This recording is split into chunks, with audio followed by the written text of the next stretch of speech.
going on? Nothing to concern you.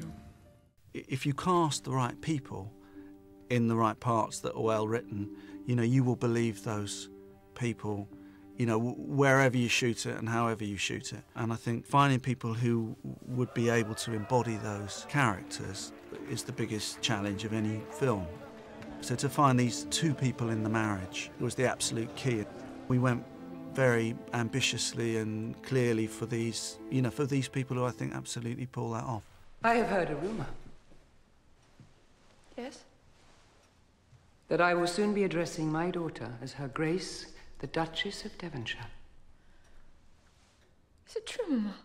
It can be quite hard to make people engage with a very wealthy, beautiful young woman from the English upper classes. You know, that's a challenge. The very first thing you have to do is try and find what you can connect with as a character and how you can transcend all the boundaries that history puts in your place to, you know, to get in touch with somebody who lived 200 years ago. This way. There aren't that many really strong female roles out there. I think a lot of actresses have a very hard time finding one, so when you get one like this, you certainly don't turn it down. I'm very impressed by her spirit and her presence and her dedication and her discipline. She's got a real rare thing where someone is apparently doing nothing but emotions, thoughts are flooding through the face, through the eyes. Kira's been in every single day. She's in every single scene apart from one. And the woman's just got the stamina of an athlete. And that inspires me, that inspires the rest of the cast. The main challenge of the film is to say, well, how do you make an audience kind of forego any of these preconceptions they may have about people like that and lives like that, and allow them to begin to identify with a life that they might think is so hugely different from their own. And I think Kira does that, you know, brilliantly. If you had shown some discretion, it might have been different.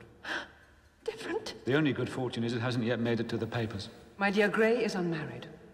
He has no wealth, no rank. He risks nothing with this affair. The hazard is all yours. Gray loves me. So does William. Yes. I love you. How?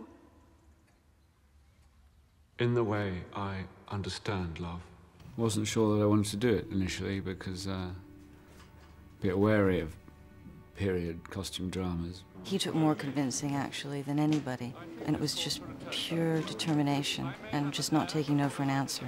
There was a primary colour interpretation of the part, and then there was a sort of more tonal interpretation of the part, which I thought was what I would like to try if I was going to do it. And that's when I guess I knew, you know, that he was absolutely the right person for the role, because he was going to bring all of this other stuff to the part. As written on the page, he's emotionally constipated, rather cold, unemotional, and quite cruel, and then sees the sort of the error of his ways. That's a very simplistic reading of it. Saul said, you know, he's a man of his time. There are certain values that he believes are absolutely right and that he holds to, and that we have to understand those values and not prejudge them. Neither of us wanted it to be completely obvious from the very first time you see these two characters that this isn't to be a marriage that's going to work. You know, I think if it's a foregone conclusion that, if you like, the Duke's the baddie and Georgiana is the goodie, it's never going to be that interesting a story. I don't make deals. Why would I? I'm in charge of it all. I mean, I would call him out. I would challenge him. I'd put a bullet in his head. William. Be quiet. Are you determined to make me a total laughingstock? A man who cannot sire a son and then a cuckold? William, Georgiana only asks what we ourselves... Be quiet, woman! There's a way of playing him where, crudely speaking, he's a nasty guy, and there's a way of playing him where you think, well, he's not always great, but he's a man trying to find his way too. You don't know me in the least, do you? Yes, I do. We're a bad match. I asked for two things when we wed: loyalty and a male heir. Same as your dogs! Every choice that he made about how he wanted to play the scene, it was always like, well, look, you know, here's the obvious one, and we don't want to do that. Let's try and find something that's more subtle or layered. Give me a son. Until then, stay here. Do as I say.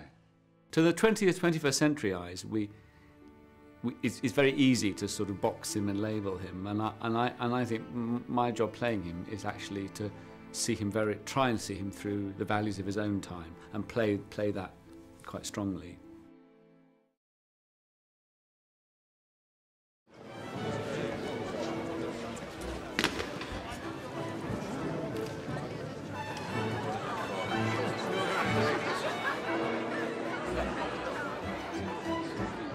It's an extraordinary period as far as fashion and as far as sort of hair in particular goes. It's quite crazy.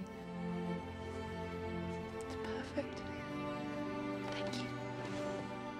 As with all period productions, that's usually all you have to go by would be sketches or portraits.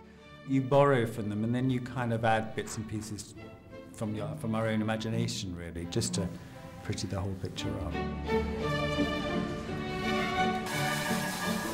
We have to do a lot of talking together, look at reference material, photographs of the actors, discuss which way to go for the best look. Makeup at the time was actually very unattractive, and it was quite heavy. It's very pale bases and heavy rouged cheeks on the women, so it wouldn't have been very attractive. So what we tended to do is to soften the whole look, to create a kind of soft ethereal look, especially for Kira. And on a production like this, it's very hair specific. It's okay being traditional and sticking to a period, but if it doesn't work on the actress it's intended for, then you don't actually achieve a look that pleases everybody, basically. I don't think anything that I've done before as far as period things go could fully kind of prepare me for this one. It's the wigs more than anything else, not this one's fine, but there was a particular one in Bath that was, I think, about 2 feet high or something ridiculous, where I couldn't lift my head. It was so heavy I couldn't lift my head.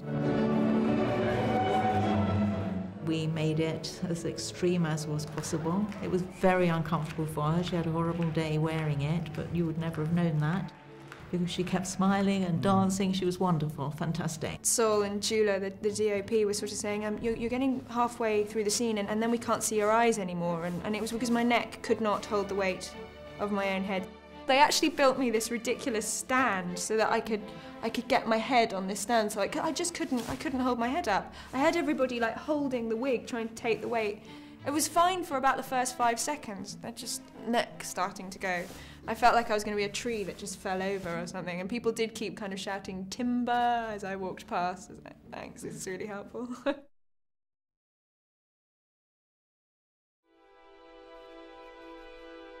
She's a dreamer and an idealist, and I think that Georgiana is an incredibly emotional woman, somebody who has a lust for life. The marriage and the struggling to really sort of fit in with what society demanded of her became the through line for the story. Nowadays, the way we talk about relationships is we always want it to be so reduced and simplistic. For me, the reason why this has some value as a film today is about adult relationships. At the end of it, the thing that feels most important to me is that emotional journey works.